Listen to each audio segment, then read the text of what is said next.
현재 시각 8시 24분 향해 갑니다. 지금 보고 계신 머니쇼는 SBS BG앱과 유튜브에서 실시간 시청이 가능합니다. 특히 SBS BG앱 다운로드 받으셔서 시청하시면 다양한 정보 확인해 보실 수 있고요. 더 많은 주식 정보 원하시는 분들은 카카오톡 채널에서 머니를 검색하셔서 친구 추가하시면 여러 정보도 확인해 보실 수 있으니까요. 이 부분까지도 참고해 보시기 바랍니다. 자, 지금 미국 뉴욕 증시 간밤 많이 좀 떨어졌습니다. 주요 기술주들 줄줄이 하락했고 또 나스닥이 4% 가까이 떨어졌고 사실 저희가 어제 이 시간에도 좀 전해드렸는데 지금 전반적으로 트럼프 대통령은 관세 정책이라든지 정부 지출 감축과 같은 이런 정책이 경기 둔화라든지 주식시장 조정 이거는 당분간 좀 불가피한 좀 더 강한 국가를 만들기 위한 전환기 과정이다라는 걸 계속해서 강조하는 것 같아요. 네, 저희가 또 이렇게 방송을 전파를 타지 않는 네. 또 정민 앵커하고 저하고 또 이렇게 소곤소곤거리는 얘기가 좀 있잖아요. 소곤소곤 방송 전에. 예. 네, 계속해서 정민 앵커가 의심하는 거는 트럼프 대통령이 어떻게 보면 경기 침체를 유도하는지도 모른다. 예, 금리 인하. 취임 초기에는 예. 금리 하락을 노리기도 하고 또 자기가 또 주도한 주가 상승을 바라기도 한다. 이런 얘기도 공감이 가고 네. 뉴스의 흐름이 그렇잖아요. 글로벌 비즈에서도 소개하는 걸 보면은 지금 일론 머스크가 굉장히 공격을 받는 느낌. 아, 그렇죠. 오늘도 이제 그 폭스 비즈니스 인터뷰를 했어요. 네. 한 2시간, 3시간 전에. 예, 그런데 예. 보니까 그 X 플랫폼 사이버 공격을 받았잖아요. 근데 보니까 이게 우크라이나 지역의 IP 주소가 연루돼 있다. 이런 얘기를 하고. 그러니 예. 지금 트럼프 대통령보다도 시어미보다 옆에서 말리는 신우가 더 밉다고. 일론 머스크. 일론 머스크가 진짜 지긋지긋한 사람들이 지금 전 세계에 너무 많을 거예요. 거기다가 지금 이제 다치 수장이다 보니까 네, 그러니까. 이제 뭔가 좀 칼을 휘두르잖아요. 네. 그런데 어제 왜 빠졌느냐를 갖다가 무슨 흔히 말하는 실적과 지표로는 설명하기 어려운데 네. 오늘 어떻게 우리가 섭외를 한다고 했는데 이렇게 절묘합니까? 참 한번 소개를 해드리면 우리 시청자 여러분들께서 이해하실 것 같아요. 네, 저희 이 방송엔 또 처음이죠. 모셔봅니다. 네, 네. 오늘 DB 금융투자 강현기 주식전략 파트장님 모셨습니다. 어서 오세요. 어서 오세요, 강 파트장님. 네, 반갑습니다. 네, 아침에 리서치센터 이 바쁜 시간인데 그래도 나와주셔서 고맙습니다. 아유, 아닙니다. 불러주셔서 감사합니다. 우리 시청자 여러분들께서도 아마 어떻게 절묘하게 오늘 저렇게 저분이 나오느냐 하실 텐데 네. 그동안에 참 여러 매체를 통해서 강 파트장님은 굉장히 강력한 워닝을 발해 오셨어요. 그런데 그 워닝 가운데에서도 뉴욕 증시는 계속 달리고 있었고 그러면서 이렇게 인디안 기우제 드리느냐는 그것도 비난도 받고 맞습니다. 그랬는데 자, 지금 이제 갑자기 시장이 흔들리니까 이제 강 파트장님의 어떤 뷰가 또 궁금해지는 시점이에요. 한번 지금 어제 그렇게 빠질 만한 뭐가 있었습니까? 미국장. 어제를 포함해서 저는 근본적인 테두리에서 네. 말씀을 드려보고 싶습니다. 준비한 차트가 있는데 이게 네. 시청자 여러분들 큰 틀을 파악하시는 데 도움이 될 것 같아요. 한번 같이 보시면서 말씀드려 보겠습니다. 사실 제 얼굴보다 훨씬 중요한 지표 차트이기도 하죠. 그럼 통으로 덮어드릴게요.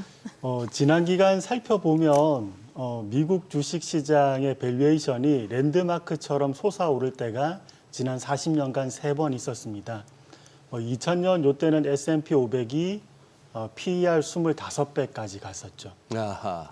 그리고 2021년에는 23배, 예. 그리고 최근에는 22.6배 기록하고 내려왔습니다. 네. 예. 거의 비슷하게 예. 그러니까 랜드마크 기록했죠.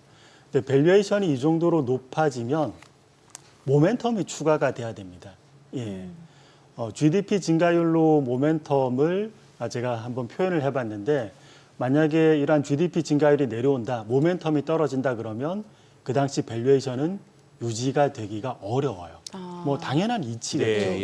예. 자, 그런데 요즘에 미국의 경제에 대해서 서서히 이제 의심의 목소리가 많아집니다. 근데 저는 트럼프 정책에서 좀 찾을 수 있다고 봐요.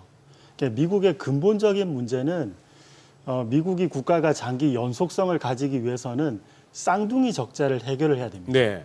보통 쌍둥이 적자라는 게 경상수지 적자, 그리고 재정 수지 적자 요걸 말하죠. 이게 같이 오는 경우가 굉장히 많습니다. 경상수지 적자라는 게 수출보다 수입이 많다는 거니까 좀 많이 썼다는 거죠. 자국이. 네. 예. 그리고 많이 쓰면은 이 돈을 누군가 보정을 해줘야 되는데 이렇게 재정을 많이 지출하면서 이 돈을 보정하니까 재정 지출 적자도 재정 적자도 많아지고 그럼 당연히 국가 부채가 늘어나는 겁니다. 그렇죠. 만약에 이 상황이 계속 연속된다면 국가는 장기 연속성은 좀 떨어지는 거죠. 그러니까 이걸 해결한다고 강력하게 주장했던 게 네. 바로 트럼프였습니다. 예, 그리고 임기 초반 그러니까 이걸 해결하는 그 여러 가지 정책을 내놓고 예. 있죠. 예. 근데 이러한 정책들이 오히려 미국의 장기 연속성은 보장하지만 중기적으로는 미국 경기를 좀 훼손시킬 가능성이 높아지고 있다. 예, 이렇게 봅니다. 그리고 최근에 흥미로운 건 트럼프 대통령 당선 이후로 오히려 미국 GDP 증가율 예상치가 점점 내려가요. 예. 예. 이 정책이 뭔가 중기적인 비즈니스 사이클은 그렇게 도움을 주지 않는다고 시장에서도 판단을 하고 있는 거겠죠. 예, 이렇게 큰 틀에선 정리해 볼 수 있겠습니다. 근데 트럼프 대통령의 지금 메시지 자체가 그런 거 아닙니까? 그렇죠. 나 취임했다고 뭐 주식시장이 여기서 뭐 버블 논란이 있을 정도로 이렇게 올라온 여기서 더 간다고 기대하지 마라. 조금 고통이 있을 수가 있다. 다 잘 되자고 하는 일이다. 이런 거 아닙니까 지금? 예. 여러 가지 요인으로도 볼 수 있지만 또 정치 사이클로 정치 사이클. 순수하게 네. 보면은 대통령 취임하고 나서 만약에 경기가 무너질 수 있는데 언제 무너지는 게 가장 좋냐면 임기 초반입니다. 그렇죠. 예, 예. 임기 초반이면 기업들은 흔히 빅백스라는 걸 하죠. 예. 예. 이렇게 지난번 예전에 뭐 불균형에 의해서 뭐 실적이 안 좋은 걸 한 번에 털어내는 거. 트럼프 대통령도 좀 마찬가지인 것 같아요. 경기가 만약에 초반에 좀 안 좋고 근데 임기 중후반에 경기가 개선된다면 그러면 그 정권은 이후 정권을 이어갈 가능성도 높죠. 네. 그래서 여러 불균형을 임기 초반에 많이 지금 털어내고 있다. 요렇게도 해석을 할 수 있습니다. 그러니까 지금 트럼프 대통령이 경기 둔화를 일부러 야기시키는 거다라는 이런 해석들이 많이 나오는 게 특히나 이제 올해 만기하는 부채가 만기 도래 부채 규모도 꽤 있고 앞으로 계속해서 도래되는 거잖아요. 그러면 뭐 리파이낸싱 또 비용 낮추려면은 뭐 이자 낮춰야 되고 그러면 금리 인하 할 수밖에 없어야 되는 거고 또 말씀 주신 대로 뭐 경상수지 적자를 축소해야 되고 재정수지 적자도 축소를 해야 되려면은 관세라든지 아니면 정부 지출 축소 이 방향이 맞는 거잖아요. 맞습니다. 예, 당분간은 좀 경기가 고통을 감내해야 되는 구간이겠네요. 예, 그렇습니다. 우선 트럼프 보호무역주의부터 한번 살펴볼게요. 예. 많은 분들이 미국 우선주의 그 아래에서 관세가 매겨진다. 그러면 관세를 매겼을 때 미국은 좋을 거다. 이렇게도 직관적으로는 생각할 수는 있습니다. 네. 자, 그런데 이 관세라는 게 상대국에게 만약에 관세를 매긴다면, 상대국은 당연히 경기가 좀 안 좋아지겠죠. 네. 네. 근데 이때 미국은 상대국이 경기가 안 좋아지면 미국 기업들 입장에서는 뭔가 이제 판매를 하려는데 총수요가 내려가 버리는 겁니다. 네.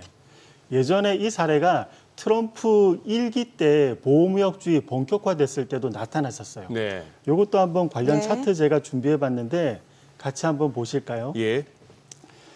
트럼프 1기 보호무역주의 본격화됐을 때가 이때 미중 무역 전쟁이라는 단어가 처음 나온 건 2018년 3월이었습니다.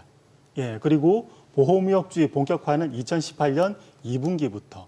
그런데 이 검은색 선이 미국의 제조업의 재고 출하 비율 제가 이제 거꾸로 그린 건데 네. 그러니까 검은색 선이 내려오면 재고는 쌓이고 출하는 잘 안 되는 겁니다. 오히려 보호무역주의를 본격화했는데 미국 쪽의 지표가 허물어졌어요. 그러니까 수요가 둔화되는 거예요. 맞습니다. 예. 상대국에게 관세 매기고 상대국도 경기가 레벨다운하면 네. 결국 미국 기업 입장에서도 판매처에 소비력이 약화되니까 타격을 받는 거죠. 근데 여기에서 또 한 가지 고려해봐야 될 게 여러분 2018년 2분기 이후부터 미국의 시설 투자 감소한 거 아십니까? 시설 투자가. 보통 미국 지표 중에 비국방 자본제 신규 수주, 요게 이제 시설 투자 지표의 프락시인데 이게 감소했었어요. 기업들은 기본적으로 스마트합니다. 그 당시 장사가 잘 안 되다 보니까 미국의 기업 시설도 줄어들었던 거죠. 예. 근데 요즘 한번 볼게요. 요즘에 이 그림의 오른쪽으로 갈수록 미국의 시설 투자 지표 역사상 최고치입니다. 가파르게 올라갔는데요. 맞습니다. 예, 이게 누적이 됐었어요. 2020년 팬데믹 빵 터지고는 예. 미국에서 공급망 재편한다 그래서 시설 투자가 한 번 더 이루어졌었고 미국 내에서 그리고 최근에 AI 관련 투자 이루어진다 그래서 한 번 더 미국 관련 시설 투자 지표가 올라갔죠. 자, 그런데 여기에서 보호무역주의를 한다고 한번 생각해 보겠습니다. 네네. 근데 더 강화하는 거죠. 네. 예. 자, 그러면 기존까지 시설 투자 지표가 이게 기회 비용이 아니라 매몰 비용으로 전락할 수 있습니다. 그러네요. 예, 맞습니다. 자, 그러면 트럼프 행정부에서 법인세 감면 이것도 이제 언급은 하셨지만 이 효과마저도 상쇄될 수 있는 거죠. 기업들은 기왕에 지었던 시설 바로 허물지는 못합니다. 그렇죠. 일정 부분 고정 비용 부담이 늘어난 상태로 진행이 돼야 돼요. 그게 매몰 이것도 비용으로, 맞습니다. 예. 미국의 비즈니스 사이클을 중기적으로 악화시킬 수 있는 요인이 됩니다. 자, 그런데 여기에 하나 더 문제가 있습니다. 고용은 과연 향후 괜찮을까요? 예. 네. 미국 쪽에 2018년 그때 보호무역주의 본격화됐을 때 제가 가지고 온 그림 중에서 이쪽에 보여드리는 검은색 선은 구인자 수. 그러니까 구인자 수가 좀 용어가 어려운데 이런 겁니다. 저희 기업에 오세요. 네, 저희 사람 이만큼 뽑으려고 합니다. 아하. 이런 거죠. 구인합니다. 근데 구인자 수가 슬금슬금 내려갔습니다. 많은 분들이 팬데믹 때문에 급락했다고 알고 있지만 2018년 언저리부터 구인자 수가 내려갔었습니다. 당연하겠죠. 기업들 장사가 잘 안 됐고 시설 투자가 줄어들었으니까 구인자 수도 내려갔습니다. 이번도 동일한 현상이 향후 나타날 수 있고 이러한 보호무역주의 강화가 미국의 비즈니스 사이클에 긍정적인 영향을 미치기보다는 조금 훼손할 여지가 있다. 저희가 보호무역주의의 근본적인 속성을 알아야 돼요. 보호무역주의의 이 관세라는 건 나는 좋고 너는 안 좋다 이게 아니라 상호 어느 정도 희생을 감수하면서 계속 진행이 되는 겁니다. 그래서 누가 먼저 항복하냐의 싸움이에요. 이런 싸움이라면 나는 한 대도 맞지 않고 상대편은 열심히 좀 때릴 수 있다. 이건 성립하지 않습니다. 미국도 일정 부분 주먹 몇 대는 맞을 수 있는 상태로 흘러가게 되는 거죠. 우리가 사실 때리다 보면 때리는 주먹도 아파요. 맞습니다. 잘못하면 그러다가 또 손이 나가기도 하고. 맞습니다. 그리고 사실 트럼프가 막 이제 당선됐을 때 이런 얘기 많았어요. 이제 관세를 부과한다 하더라도 그 당시에 달러가 강세였잖아요. 그래서 그 수입품에 부과되는 관세만큼 달러가 강하니까 이 부분이 좀 상쇄될 거다라는 얘기가 있었는데 지금 달러 흐름 보면은 지금 인덱스 한 103. 이러면 그 부분이 상쇄되는 게 아니라 오히려 지금 가중되는 역할인 거잖아요. 관세의 영향이. 맞습니다. 여러 복합적인 요인들이 있고 뭐 항상 의도한 대로도 잘 안 되지 않습니까? 그래서 미국 경기에 조금 더 타격이 가는 방향으로 전개가 되고 있는 것 같아요. 요즘 소비 심리 지표도 또 내려오고 있지 않습니까? 이것도 미국의 경제 지표 썩 긍정적으로 흘러가고 있지 않은 것 같다. 관세 문제를 북한에서 보더라도 그렇습니다. 어떻게 보면은 우리 강 파트장님의 그동안에 이렇게 시장의 상승 추세의 어떤 뭐 마무리 내지는 좀 하락 조정장에 대한 워닝을 쭉 들어오신 시청자분일 수도 있겠는데 뭐 이렇게 늘 듣던 얘기다 하는 말씀도 있으시고 오늘 같은 날 그렇겠죠. 예를 들어 미국의 월가의 무슨 뭐 CNBC나 어디 같으면은 톰리 아니면 뭐 캐시우드 같은 분 모셔가지고 이 변동성 구간을 매수 기회로 삼으셔야 됩니다. 지금은 저감에서 싸게 살 수 있는 기회입니다라는 얘기를 듣고 싶은 게 인지상정입니다. 우리 국내에서도 그런 패널을 모실 수가 있죠. 지금도 이거는 사야 합니다. 사고 싶었던 분들 얼마나 좋은 기회입니까라고 하겠는데 이렇게 급락하는 날 그리고 하락 추세로 이제 완전 가닥을 잡는가 싶은 날 평소에 어떤 하방 뷰를 그거 하시던 강 파트장이 나오셨으니까 저희 방송이 오늘 어떤 영향을 미치고 어떤 평가를 받을지도 궁금해요. 그리고 한 가지 네. 또 이런 말씀도 네. 드리고 싶어요. 미국 시장은 대략 10번 중에 9번은 네. 조그만 조정 이후 재상승합니다. 그래요? 예. 그러니까 10번 중에 한 번 정도 떨어지죠. 예. 근데 제가 한번 단순하게 산수셈을 한번 해보겠습니다. 계속 조정 이후 언제나 미국 시장은 올라갈 거야. 예. 그래서 다시 전액을 담아서 투자하고 올라갔고 이걸 9번을 연속하다가 만약에 한 번 떨어졌을 때 그때도 전액을 담아서 만약에 무너지면 투자는 모든 게 0이 됩니다. 투자라는 게임은 참 신기한 것 같아요. 10번 중에 9번을 잘해도 마지막 한 번 실패하면 결국 모든 게 다 잃는 겁니다. 예. 그래서 저희가 미국 시장 언제나 조정 이후 올라갈 거라고 이제 생각을 하고 실제로 그랬지만 위기 상황에서는 언제나 위기를 한 번쯤은 점검하는 게 그 마지막 한 번으로 모든 걸 잃지 않는 네. 그러한 방비책이 될 수 있겠습니다. 지금 여기서 그러면 직관적인 뷰를 한번 듣고 싶어요. 지금 아직도 바닥은 멀었다고 보십니까? 중간에 당장 오늘이라도 반등 나올 수 있고 그동안의 급락에 대해서 또 단기 반등도 나올 수 있고 뭐 이렇게 하지만 항상 그렇게 나오면 또 나오는 얘기가 이미 바닥 봤어. 네. 아니야, 이제 제대로 된 하락에 이제 뭐 중간 단계야 내지는 초입이야 이럴 수가 있습니다. 우리 예. 강파트장님 뷰는요? 저는 미국 시장 기준으로는 네. 2023년 예. 그리고 2024년에 예. 상승분은 되돌리지 않을까. 작년, 재작년의 상승분은 되돌린다. 맞습니다. 앞으로 어느 정도 더 조정이 있어야 된다라는. 예, 2023년, 2024년 상승분이 되돌린다면 네. 오늘 또 이 시장 하락에 좀 더 안 좋은 얘기를 해서 상당히 죄송스럽지만 예. 대략 한 마이너스 30% 이상 지금부터 맞습니다. 나스닥 기준이에요? 아마 나스닥은 가장 많이 하락할 것 같고 S&P 500, 다우는 그에 조금 못 미치는 근데 얼추 비슷한 이러한 하락이 진행이 되지 않을까 싶습니다. 혹시 근데 언제부터 좀 미증시 조정이 올 거라는 그런 생각을 하셨나요?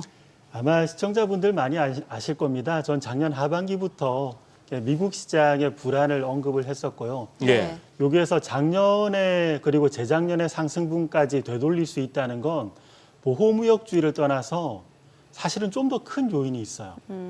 재정 정책입니다. 재정. 예. 네. 재정 정책에 대해서 조금 더 깊이 있게 말씀을 드리고 싶어요. 여러분, 이 차트 한번 보시면 이것도 저의 단골 차트죠. 미국 시장에서 미국의 경제에서 GDP 대비 재정 지출 작년 하반기까지 24%를 썼거든요. 근데 이 수치가 어느 정도냐면 역사상 4번째로 많은 규모였습니다. 첫 번째로는 1980년대 저축 대부조합 사태 때 이 정도로 썼습니다. 근데 이때는 미국의 중소지방은행들 2,000개 넘게가 도산했던 사태죠.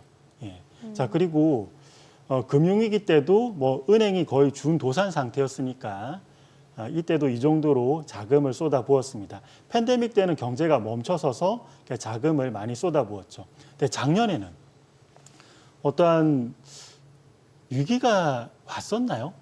작년에.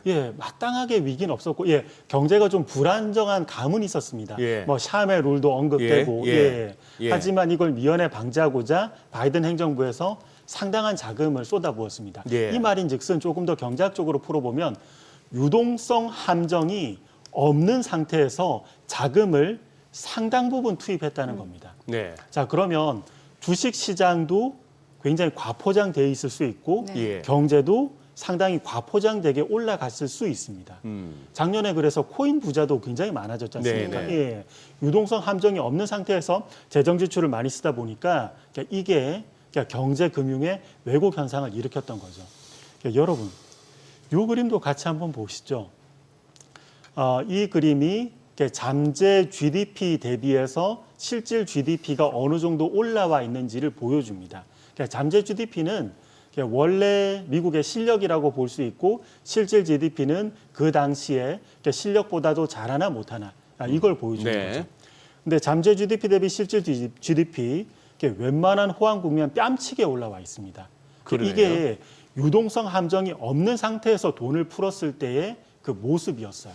예, 주식시장도 이에 맞춰서 올라갔었고. 예. 그런데 이 재정 적자도 줄여야 되니까 지금 정부 슬림화 계속 진행하지 않습니까? 그렇죠. 예, 이게 재정 지출을 줄인다면 예, 이 효과는 예, 사라지게 되는 거죠. 2023년, 2024년 그만큼 경제를 예, 재정 지출에 의해서 올려 세웠는데 요거는 되돌릴 가능성도 있고 예, 시장도 마찬가지일 거다.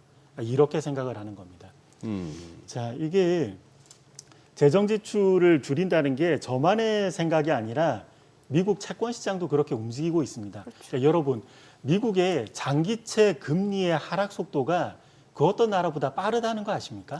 예. 예, 요즘 굉장히 가파르게 내려갑니다. 간밤에도 한 9bp 정도. 맞습니다. 예, 만약에 글로벌 에너지 가격, 특히 유가 요즘 많이 떨어지는데 이 예. 유가 떨어지는 건 글로벌 공통 요인이에요. 예. 그러면 모든 국가의 장기채 금리는 이만큼은 떨어져야 됩니다. 근데 미국이 장기채 금리가 더 많이 떨어진다는 건 예, 미국만의 특수 요인, 미국의 재정 지출은 향후 줄어들 거야. 예, 이 생각이 녹아들어 있는 거죠. 자, 그런데 이렇게 재정 지출을 줄였을 때 요즘 소프트 지표가 저희에게 미리 좀 언급을 해줍니다. 이 소프트 지표라는 게 뭐냐면 경제 실무를 담당하시는 분들에게 설문을 하는 거죠. 예. 뭐 지금 상황은 어떠십니까? 그리고 향후의 경기는 어떨 것 같으십니까? 이걸 물어보는 건데 요즘 소프트 지표들은 그 모양이 대부분 다 마찬가지입니다. 그러니까 제가 가져온 차트에서도 알 수 있는데 예, 고점에서 반락하고 있어요. 예. 뭐 필라델피아 연준 지수, ISM 제조업 지수, 예, 그리고 소비 심리 지수 모두 다 마찬가지입니다. 자, 그러면 그러니까 요것도 이 소프트 지표가 그리고 실물 지표보다 먼저 움직이는 거거든요. 그래서 이것이 내려오면서부터 이후에 후행적으로 실물 지표들도 내려올 가능성이 있고 그 근본적인 테두리에는 재정 지출 감소 굉장히 무리하게 썼었던 네. 예, 이게 줄어들면서 나타나는 영향이라고 볼 수 있습니다. 예. 그러니까 지금 트럼프 행보만 놓고 보더라도 이전 정권 그 바이든 행정부에서 그 과하게 지출했던 정부 지출을 축소하겠다, 되돌리겠다라는 거는 이제 그 방향도 알겠고 네. 그러면 당분간 경기 둔화는 조금 있을 수도 있다라는 건 본인도 알고 있는 거잖아요. 그럼 이제 투자자 입장에서는 그 이후에 시장이 다시 괜찮아질지 언제쯤이면 괜찮아질지. 근데 지금 파 차장님 얘기 들어보면은 좀 약간 무시무시한 얘기를 하셔서 아, 예, 예. 맞습니다. 많은 분들이 기대하시고 있는 부분 중에 하나는 그래도 AI가 있지 않느냐. 예, AI의 AI 생산성이, 신기술에 의해서 예. 경제가 정책에 의해서 좀 무너질지라도 AI 신기술로 경제 성장률이 올라갈 수 있지 않느냐. 예. 그러니까 이러한 말씀도 많이 하십니다. 예. 자, 그런데 이게 사실일까를 저희가 한번 되짚어 봐야 돼요. 예, 예, 요거 사실 지표를 확인해 보면 조금 놀라운 결과가 나타납니다. 보통 생산성이라는 건 경제에서 이런 거죠. 경제에서 대표적인 투입물은 토지, 자본, 노동 예. 이렇게 됩니다. 예. 근데 토지의 생산성이나 자본의 생산성은 흔히 말을 안 해요. 그러니까 토지 생산성은 농업 사회 때 말하는 거고 자본의 생산성은 저희가 주식시장이나 채권시장 금리 보면 되는 거니까. 그래서 대부분은 노동 생산성을 생산성이라고 합니다. 그러니까 생산성은 역사적으로는 그 지수 자체로는 계속 올라갑니다. 예. 그래서 더욱 중요한 건 생산성의 증가율이에요. 그 시대의 생산성이 가속에서 올라가느냐 또는 감속에서 올라가느냐. 근데 생산성 증가율 검은색으로 표시했는데 작년 중반 이후부터 이건 내려오고 있습니다. 네. 그리고 통계적인 테스트를 한번 해보면 육안으로 보셔도 아시겠지만 생산성 증가율이 움직이면 그 이후 시차를 두고 한 3에서 6개월 시차를 두고 미국 GDP 증가율도 이에 맞춰서 움직입니다. 이 말인즉슨 생산성 증가율이 작년 중반부터 반락했기 때문에 향후 3에서 6개월 그러니까 올해 상반기에서 중반기 언저리까지 미국 GDP 증가율이 생산성 증가율에 도움을 받을 일은 없다. 이렇게도 볼 수 있어요. 근데 사실은 저희가 그 이유를 알아요. 생산성 증가율이 요즘에 왜 시원찮은지. 오픈 AI 위시에서 AI 기업들, AI 칩 요 회사를 제외하고는 대부분 상당한 적자 기업입니다. 네, 그래요? 예, 적어도 네. 투입 대비 산출이 좋아야 생산성 증가율도 올라갈 건데 예, 지금은 투입은 상당하지만 산출은 마이너스입니다. 예, 그래서 생산성 증가율이 괜찮아져서 경제를 끌어올릴 거다. 이거는 한 3, 4년 뒤에는 맞는 얘기지만 예, 지금 당장은 경제를 올려 세우기에는 역부족일 수 있어요. 예. 자, 그리고 또 사람들은 기대하죠. 미국은 위기가 오면 언제든지 부양책을 내놓았다. 네. 예, 네. 이번에도 예. 어떠한 여러 다양한 아이디어로 부양책을 제시해서 지금의 위기를 극복할 수 있지 않을까 이렇게도 생각을 하십니다. 그런데 이 부양책이 제시될 때에 전제 조건이 필요합니다. 물가가 안정돼야 돼요. 그래요. 예, 네, 예. 네, 물가가 네. 안정돼야 네. 돈을 풀 수 있지 않습니까? 예, 그런데 요즘 물가 지표 한번 볼게요. 예, 미국의 올해 1월 물가 상승률 YOY로 3%였습니다. 네. 예, 그리고 향후 1년 이후 뭐 미시건대 인플레이션 예상치 요것도 한번 보면은 이게 꽤 높습니다. 4.3%. 예.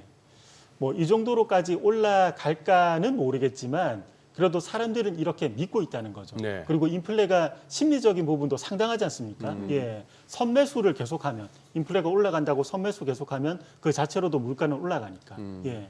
물가가 이렇게 오르는 시점에서 돈을 풀 수 있을까요? 예. 이건 상당히 곤란한 얘기입니다.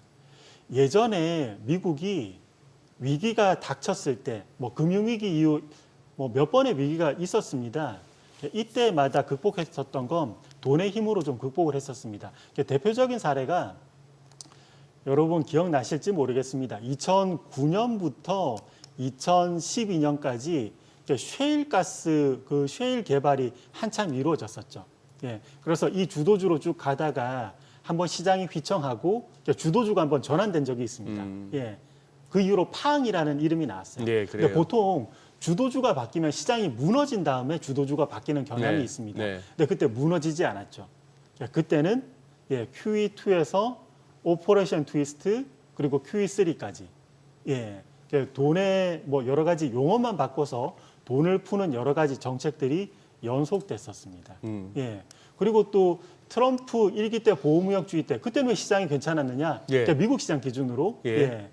여러분 그때도 한번 생각을 회귀해서 보면은 그때 2019년에 연준이 QE했던 거 아십니까? 그러니까. 예. 그때 QE는 하는데 연준이 이건 QE라고 부르기는 어려워요. 뭐 낫QE야 이러면서 맞습니다. 뭐 돈 예, 그래서 네. 사람들이 처음에는 용어로 QE4라고 이름 붙였다가 라이트 QE라고 이름을 용어를 바꿔서 네, 붙인 네. 적이 있습니다. 네. 돈을 풀어서 위기 상황을 어느 정도 마금했던 거죠. 근데 지금은 연준에서도 금리조차 내리기 곤란하다고 계속 언급을 네, 하고 있습니다. 네. 예, 그리고 물가도 상당 부분 올라가고 있고 이 상황에서는 시장이 지금 곤란해질 때 이 부양책을 쓰기는 상당히 어렵다. 알겠습니다. 예, 그리고 만약에 여러분 재정 지출을 계속 유지한다고 해보겠습니다. 네. 그럼 물가는 더 올라가요. 어. 어쩔 수 없이라도 재정 지출마저도 줄여야 되는 네. 미국은 정책이 좀 꼬였다. 이렇게도 평가해 볼 수 있습니다. 네. 예. 자, 지금 시각 8시 53분 향해 갑니다. 오늘 양시장 예상 체결지수 확인해 보도록 하겠습니다. 먼저 코스피부터 좀 보도록 할게요. 오늘 코스피가 1.8% 하락이 예상됩니다. 예상 체결지수 2,523포인트, 코스닥은 3% 넘게 떨어질 걸로 보입니다. 예상 체결지수 702포인트입니다. 아무래도 양시장 또 미국 뉴욕 증시 급락 영향으로 오늘 국내 증시도 일단 좀 하락 출발이 예상되는 상황이고요. 시가총액 상위 종목 예상 체결가 보겠습니다.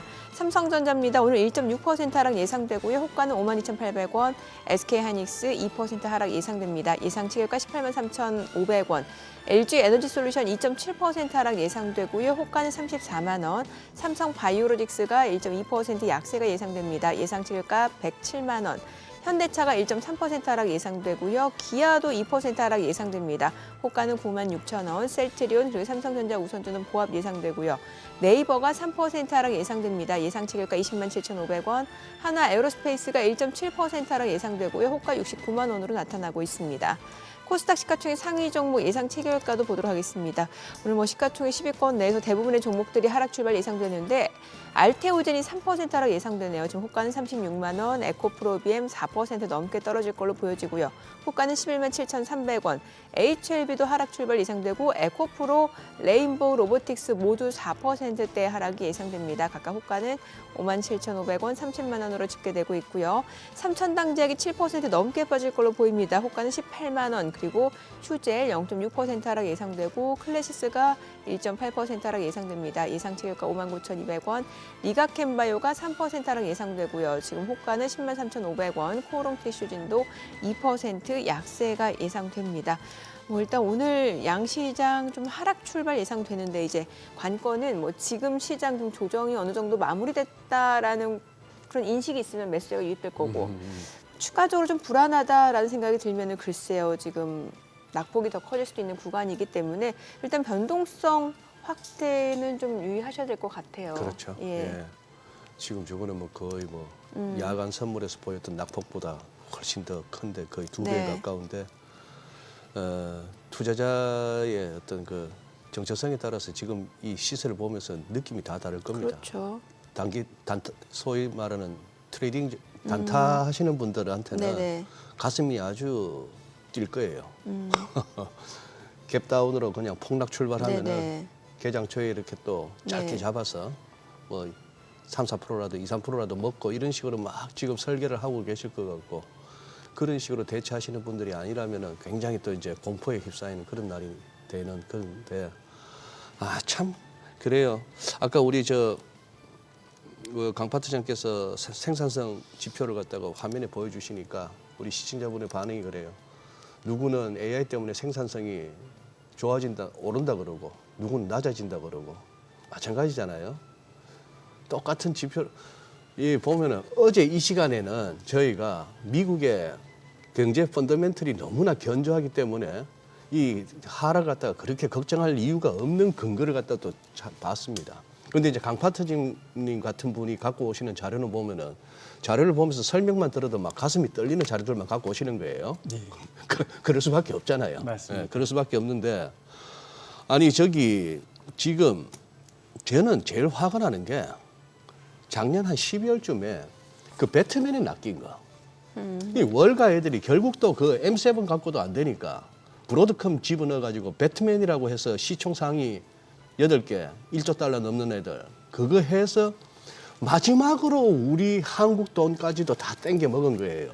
그러고 이렇게 끝나버리네요. 이런 게 화가 나는 거예요, 진짜. 맞습니다. 어떤 그 소위 말하는 고도의 마케팅 기술, 이런 것들 완전 호객 행위에 당했다는 느낌? 맞습니다. 그게 좀 안타까운 점이기도 합니다. 네. 근데 이제 지금까지의 상황에 대해서 그리고 향후에 대해서 큰 구도는 언급드렸는데 이건 계속 기존에 누적됐던 기존에 또 어떻게 보면은 많은 분들이 인지할 수도 있었던 부분이었지 않습니까? 네네. 사실지표 아래에서 이제 말씀드렸으니까. 네, 예. 근데 이제 추후로 시장을 한 번 더 흔들 수 있는 요인들이 뭔가? 네네. 이걸 한번 또 생각을 해봐야 될 것 같아요. 뭐가 있다고 보시는 거예요? 저는 세 가지가 있다고 봅니다. 예. 네. 저는 이제 트리거하고 하락 요인을 구분해서 말씀드리는데 뭐냐면 하락 요인은 펀더멘탈을 훼손하는 그 어떤 요인 그 자체. 트리거는 펀더멘탈이 하락했다는 걸 인식하는 계기라고 봐요. 네. 근데 이러한 계기 앞으로 세 가지를 좀 조심해야 되지 않을까 보는데 첫 번째가 N, 두 번째가 미국의 고용, 작년 샤움에서 네. 나왔을 때 예. 규정했듯이. 예. 그리고 세 번째가 향후 엔비디아가 조금 더 저희에게 좀 많은 시그널을 뿌려주면서 시장을 흔들 수 있지 않을까 봐요. 그러면 세 가지 N부터 한번 예. 말씀을 드려보겠습니다. 여러분, 일본의 물가가 벌써 4%라면 사람들이 가끔은 좀 놀라세요. 전년비 4%라는 얘기입니까? 맞습니다. YY 4%입니다. 와. 예, 꽤 많이 올라왔죠. 그리고 그림에서 보셔도 아시겠지만 일본 물가 상승률하고 엔화는 거의 같이 갔습니다. 그러네요. 엔 약세에 의해서 일본 물가가 많이 올라왔죠. 자, 그러면 보통 인플레를 가르는 정확한 수치는 사실 없습니다. 근데 그냥 관념적으로는 인플레가 물가 상승률이 4에서 5%면 인플레다. 예. 이 정도로 관념적으로는 얘기를 하시죠. 예. 그래서 일본도 관념적으로 보면은 서서히 인플레 도래 가능성이 있다고 볼 수 있는데 그러면 엔도 이제 강세로 만들 필요성이 높아지고 있습니다. 예. 향후로 BOJ에 의해서 이번에 1월 24일 날 금리를 올렸고 향후로 금리를 한 번 더 올릴 가능성이 높아지는데 그럼 이제 서서히 엔화는 강세로 갈 수 있죠. 예. 그러면 이게- 저희가 이 얘기를 개장하고 조금 더 구체적으로 예, 들어보겠습니다. 예. 오늘 국내 증시를 확인해 보죠. 개장합니다.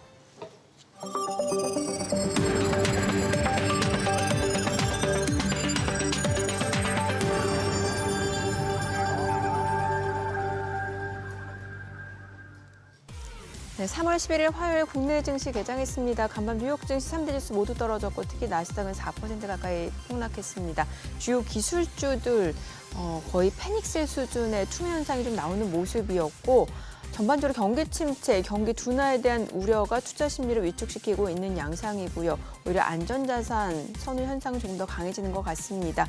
10년물 국채 수익률이 좀 많이 떨어지는 모습이었죠. 국내 증시도 일단 오늘 호가 흐름만 놓고 봤을 때는 그 영향이 좀 예상이 됐던 부분인데 오늘 양시장 출발 지수 좀 보겠습니다. 코스피가 지금 현재 2% 하락합니다. 2,516포인트, 코스닥도 2.1% 떨어집니다. 709포인트입니다. 지금 양시장 하락 출발이고요. 시가총액 상위 종목 시초가도 보겠습니다.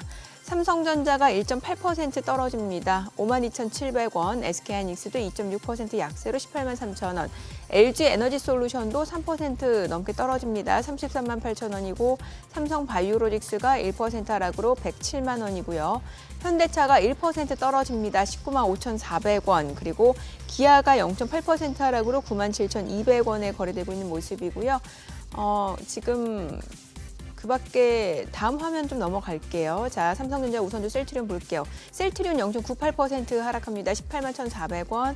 그리고 삼성전자 우선주도 2% 내림세로 44,575원. 네이버 그리고 한화 에어로스페이스도 3% 넘게 떨어집니다. 각각 주가는 20만 9천원, 68만 3천원에 거래되고 있습니다. 코스닥 시가총액 상위 종목 시초가도 보도록 하겠습니다. 오늘 알테오젠이 2% 약세입니다. 36만 3,500원에 거래되고 있는 모습이고 에코프로비엠이 4% 떨어집니다. 11만 7,800원. 이 가운데 HLB가 2% 강세를 보이고 있는데 지금 바이오 쪽에 애니젠을 인수하기로 했다라는 소식이 전해지고 있습니다. HLB는 3% 강세 보여주고 있고 애니젠 그 이전에 이거래일 연속 좀 급등하는 모습이었고 애니젠 오늘도 강세입니다. 두 자릿수 상승률입니다. 애니젠 같은 경우는 19% 급등하면서 13,500원에 거래되고 있습니다. 자, 그리고 에코프로는 3.8% 하락합니다. 57,700원, 레인보우 로보틱스가 3% 내림세로 30만 2,500원에 거래되고 있습니다. 삼천당제약이 3% 하락 18만 8천원, 그리고 휴젤 2.6% 약세로 31만 3,500원, 클래시스가 2.6% 떨어집니다. 5만 8,700원이고 리가켄바이오가 지금 현재 1.7% 하락으로 10만 5,100원, 파마리서치가 1.9% 떨어집니다. 31만 500원에 거래되고 있습니다. 오늘 시장에서 특징을 보여주고 있는 섹터 종목들 좀 체크를 해보도록 하겠습니다. 오늘 장에서는 지금 양시장 하락 흐름 보여주고 있는 가운데 글쎄요, 일단 상승하는 섹터 자체는 존재하지 않는 상황이고 일부 특징주들 강세를 보여주고 있습니다. 앞서 말씀드렸다시피 인수, 피인수 이런 모멘텀 있는 종목들이 강세를 보여주고 있고 말씀드렸다시피 이제 코스닥에서는 시가총액 상위권 내에서는 이제 HLB가 애니젠을 인수하겠다는 소식 전해지면서 HLB가 3% 강세고 애니젠 같은 경우는 지금 두 자릿수 상승률 보여주고 있는 상황이고 그밖에 오늘 특징 종목을 좀 보도록 할게요. 글쎄 오늘 특징 종목으로는 일단 사료 육계 쪽이 좀 올라옵니다. 지금 사료 쪽에서는 KC피드가 17% 급등합니다. 3,550원 선을 중심으로 흐름 이어지고 있고요. 미래생명자원 그리고 한일사료가 8% 강세입니다. 3,995원. 팜스토리도 2.3% 상승하면서 1,281원. 사조동아원이 2.9% 강세 1,075원 흐름 이어지고 있고요. 고려산업이 11% 급등하네요. 3,230원 선. 그리고 지금 보게 되면은 한일사료, 한탑, 대주산업, 사조동아원, 팜스토리 종목들 강세 보여주고 있습니다. 자, 그 밖에는 이제 육계 쪽에서는 할인과 마니커가 3%에서 2% 강세 보여주고 있고요. 마니커 FNG도 2% 상승 보여주고 있는 상황입니다.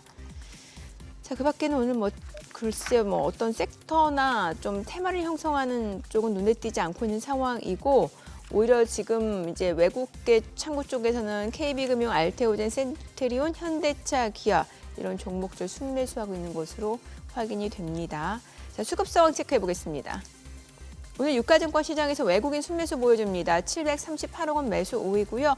개인 투자자는 536억 원, 기관은 174억 원 매도 우위.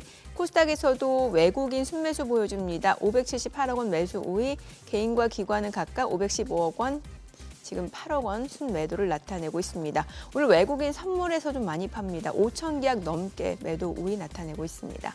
환율 체크해 보겠습니다. 간밤 달러 인덱스가 좀 많이 떨어진 상황이었죠. 103까지 내려온 상황인데 달러 인덱스가 소폭 올랐었죠. 그래도 여전히 103 수준. 달러 약세 흐름 좀 이어지고 있는데 오늘 달러 환율은 6원 80전 상승한 1,459원 10전에 개장이 됐습니다. 일단 오늘 환율은 좀 많이 올라가고 있는 상황이고 그래도 시장은 약간씩 낙폭을 좀 축소하고 있는 모습이긴 해요. 예, 그러네요. 일단 개장 초에는 저 정도 나왔으면 이렇게 한번 저감해서 한번 들어가고 네네. 싶은 또 트레이딩 세력들이 있으니까. 그래요. 아까 지금 이제 시간이 얼마 안 남았으니까 우리 강 파트장님 달러엔. 앞으로 살펴볼 팩터 중에 첫 번째로 이제 N을 얘기하셨고 맞습니다. N캐리 청산에 한 번 더 압력도 커지고 있다는 그 말씀은 여기서 마무리하고 예. 그다음 제가 짐작컨대 강 파트장 같은 이코노미스트라면 보나마나 장단기 금리 그거 들고 나오실 것 같은데 맞죠? 맞습니다. 이게 지금 한동안 뉴욕장이 계속 고점 경신으로 가니까 그걸 가지고 역사적으로 이래 했습니다. 장단기 금리 역전 이후에 정상화되고 나면은 어느 정도 장이 랠리는 이어가겠으나 결국은 침체가 옵니다 하는 이 주장이 설 자리가 있고 나서 아무도 언급을 안 하기 시작했어요. 그죠? 예, 맞습니다. 네.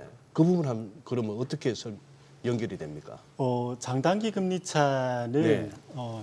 사실 이게 직관적으로 받아들이기는 쉽지가 않으시더라고요. 그래요? 많은 투자자분들이 네. 이게 그거하고 경기하고 왜 뭐 이런 맞습니다. 식으로. 예. 그래서 장단기 금리 차를 좀 쉽게 설명할 수 있는 방법이 없을까 찾다가 경제 지표하고 제일 유사한 거를 한번 가지고 와봤습니다. 제가 지금 그림에서 미국채 10년물하고 3개월물 장단기 금리차하고 실업률하고 같이 그려와봤습니다. 예, 가장 흡사해요. 경제 지표 중에서. 예, 한마디로 실업률이 직전까지는 고용 시장이 괜찮았지만 실업률이 점진적으로 오를 수 있다는 의미이기도 하죠. 네. 예. 이게 장단기 금리 차가 마이너스권으로 떨어진 게 꽤 오래 전이었습니다. 네. 예. 그리고 작년에도 순간순간 미국 고용이 불안할 수 있으니까 샤메룰 언급이 많이 됐어요. 예, 기억나실 겁니다. 그래요. 작년 8월이었죠. 쌈의 법칙. 맞습니다. 네. 맞습니다. 예. 네. 근데 실업률은 제가 볼 때는 미국의 정부 조직 슬림화에 의해서 어떤 공무원을 많이 해고하는 것 이걸 넘어서 네. 경제적으로도 이후에 실업률은 오를 가능성은 높아 보입니다. 장단기 금리차도 그 시그널 자체를 주고 있고, 예, 이건 그래서 엔화와 더불어서 향후 미국 고용이 불안정해질 때 한 번 더 시장을 흔들 수 있는 요인일 수도 있다. 이렇게 봅니다. 장단기 금리차 너무 어렵게 해석하지 마시고 실업률이 오를 수 있다. 이렇게 환원해서 보면은 조금 더 저희가 잘 받아들이실 수 있을 것 같아요. 예. 네. 예. 지금 그리고 이제 특히 나스닥이 많이 떨어진 그 원인으로 이제 주요 AI 기업들 앞으로 이제 성장성에 대해서 좀 의구심을 품는 시각들이 좀 많이 늘어난 것 같은데 대표적으로 이제 엔비디아 볼 수 있을 것 같은데 또 때마침 3월 17일부터 그 개발자 컨퍼런스 GTC 예정돼 있잖아요.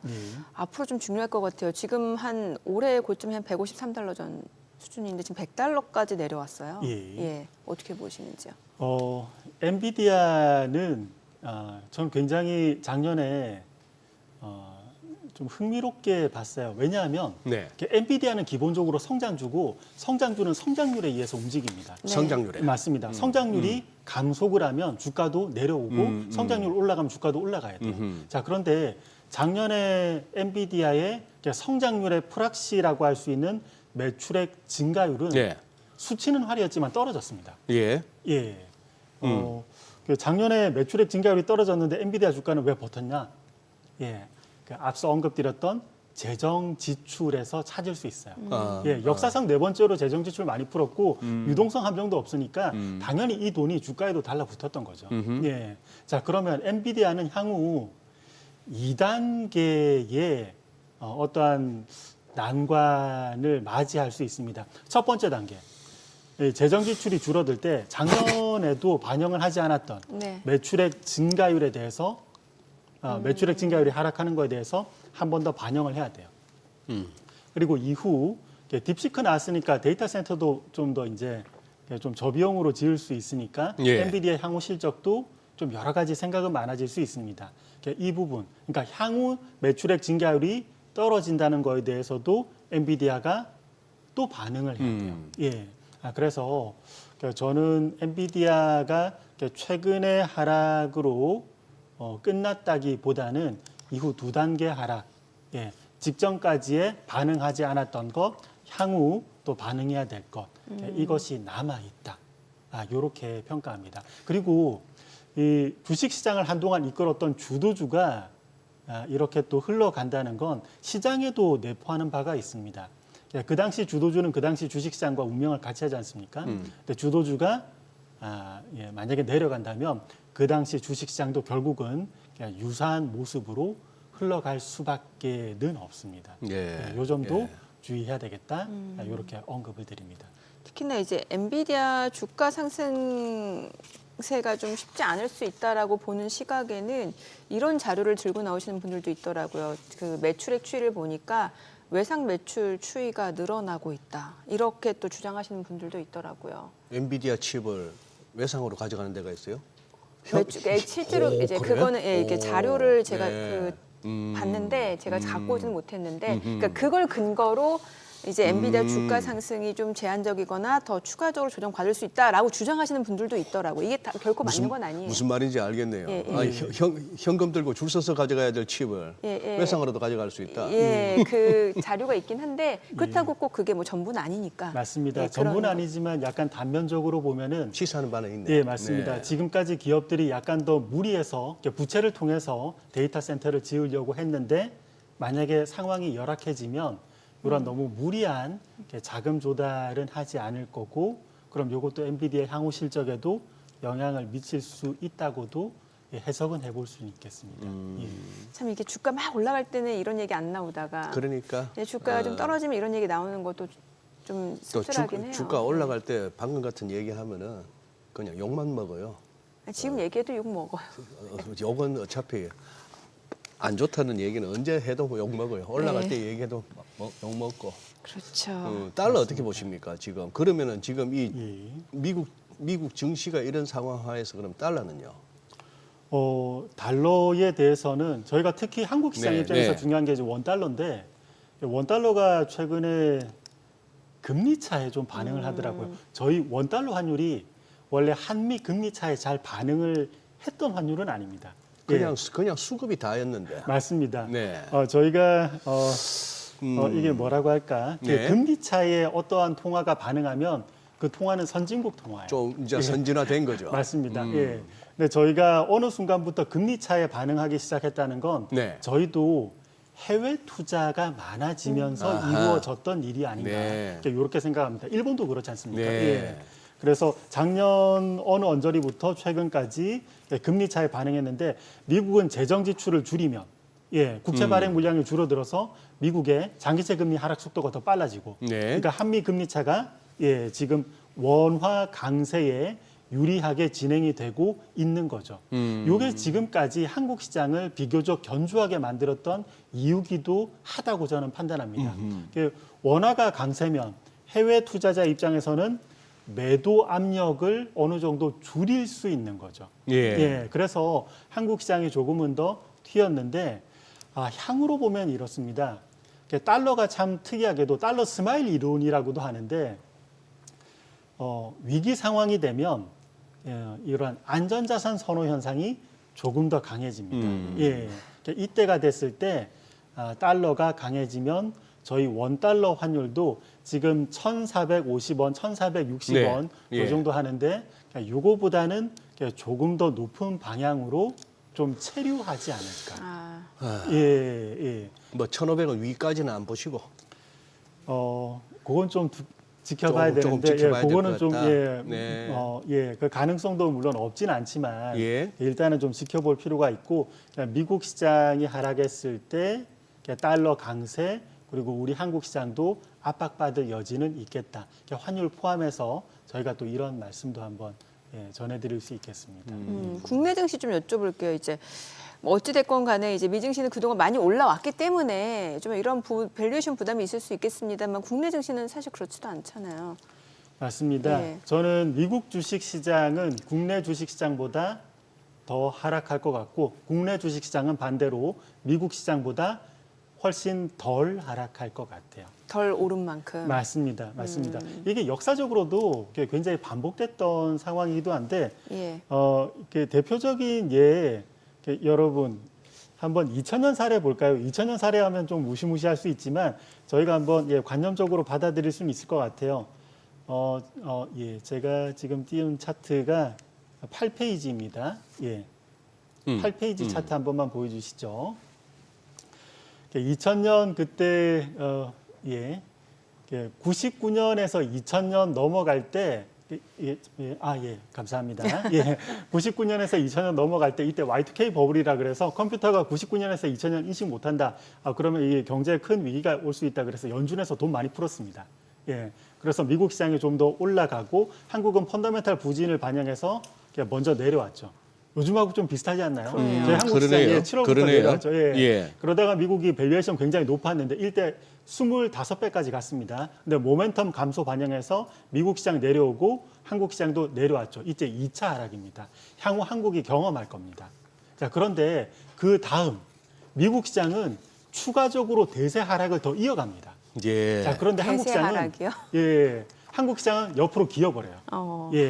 이게 어떤 거냐면 1차 하락 때 이미 충분히 내려갔다는 점. 그리고 중요한 건 그때 한국 시장이 트레일링 PBR 0.75배 부근까지 가니까 더 이상은 안 빠져요. 이게 한국 시장의 참 재미있는 점이기도 한데 IMF 제외하고는 저희 한국 시장이 트레일링 PBR 0.75배를 깬 적은 없습니다. 이게 진정한 락바텀. 그동안에 0.8 얘기는 많은데 0.75 숫자가. 맞습니다. 이게 진정한 락바텀입니다. 정말 한국이 망하지 않는 이상에는 이걸 지키죠. 그래서 저희가 뭐 요번에도 0.75배까지 갈지는 모르겠지만 저희가 미국 시장 하락에 의해서 한국 시장 추가로 하락하는 2차 하락이 진행된 이후에는 미국 시장이 설령 더 내려가더라도 저는 좀 더 그럴 가능성이 있다고 보는데 한국은 옆으로 기어버릴 가능성이 상당히 높다. 왜 그러느냐? 과거에도 그랬다. 이렇게 언급드릴 수 있겠습니다. 그럼 오늘 이제 저희가 또 이제 생방송이다 보니까 준비하신 자료를 다 듣지는 못할 것 같고 언제 또 나오셔야 될 것 같은데 언제 나오시겠어요? 이 자리에서 약속을 하고 가세요. 하루 만에 다 듣기는. 불러주시면 또 다음 주쯤에 좀 나와주세요. 한번 일정을 조율해서 보겠습니다. 오늘 잘 들었습니다. 고맙습니다. 감사합니다. 오늘 들으신 내용과 관련해서 더 다양한 정보 원하시는 분들은 카카오톡 채널에서 머니랩 검색하셔서 친구 추가하시기 바랍니다.